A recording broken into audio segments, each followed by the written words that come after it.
Bien-aimés frères et sœurs en Jésus, la grâce, la paix et la miséricorde nous sont données de la part de Dieu le Père et de Jésus-Christ, son Fils, notre Sauveur.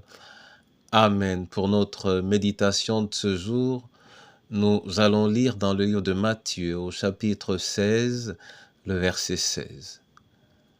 Avant la lecture, j'aimerais chanter pour la gloire de Dieu, victoire.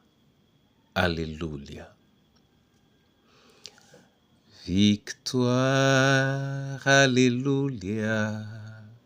Chantons, crions de joie. Jésus-Christ est sorti du tombeau. Victoire, alléluia.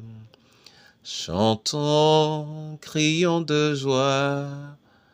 Jésus-Christ est sorti du tombeau.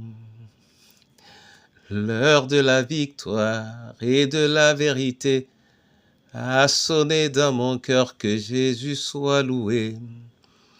L'heure de la victoire et de la vérité a sonné dans mon cœur, que Jésus soit loué. Que Jésus soit loué dans la vérité. Que Jésus soit loué dans la vérité. Que Jésus soit loué dans la vérité. Que Jésus soit loué dans la vérité. L'heure de la victoire et de la vérité a sonné dans mon cœur, que Jésus soit loué. L'heure de la victoire et de la vérité a sonné dans mon cœur, que Jésus soit loué. Sois loué Jésus. Jésus soit loué.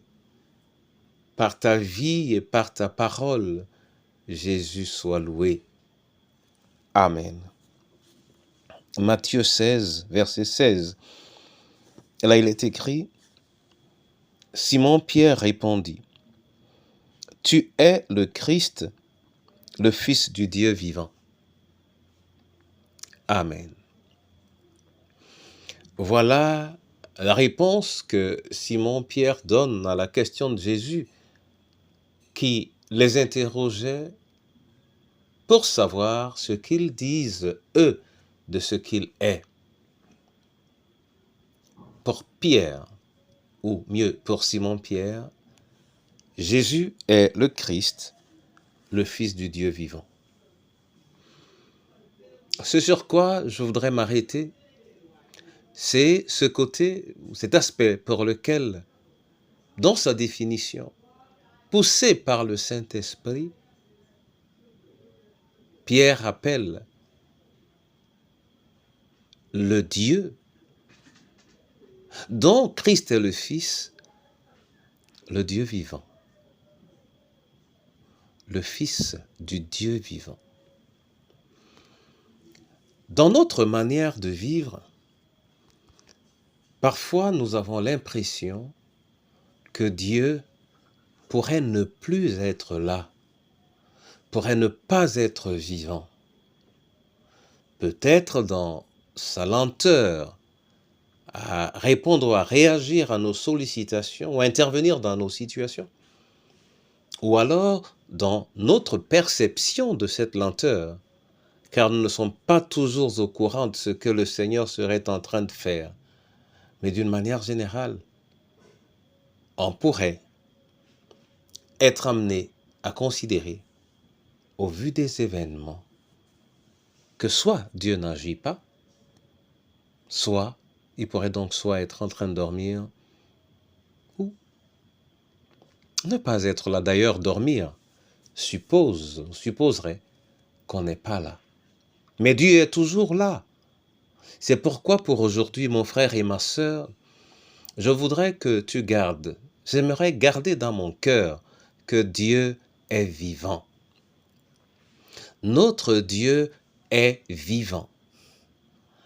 Il est vivant, il est omniprésent, il est omniscient, rien ne lui échappe. Dieu est vivant.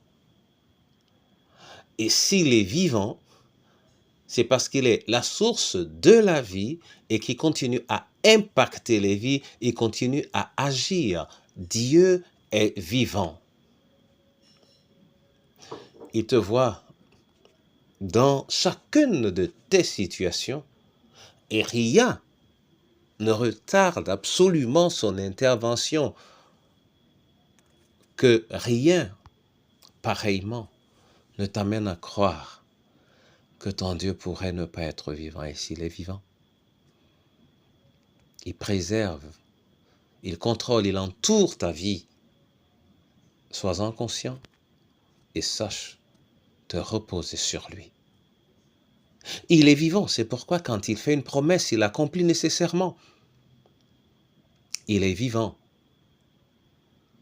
et il est tout-puissant. Que sa vie soit réelle dans ton cœur et qu'elle te réjouisse au nom de Jésus-Christ.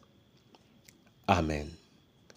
Père éternel, fais-nous savoir au plus profond de nous-mêmes que tu es vivant, que ce soit pour le prisonnier, le malade, le veuf, la veuve ou l'orphelin, que ce soit pour celui qui a perdu un enfant, que ce soit, Seigneur, pour le pauvre, l'esseulé, l'abandonné, que ce soit pour chacune de nos familles. Apprends-nous à dire et à reconnaître que tu es vivant. Ô Dieu, pour ce pays, tu es vivant. Et pour ton Église, tu es vivant. J'allais dire, tu es plus que vivant. Que ton Église le sache et qu'elle sache par conséquent que tu es toujours capable d'agir et de faire vivre ton Église. C'est dans le précieux nom de Jésus que je te prie et que je te dis merci. Amen.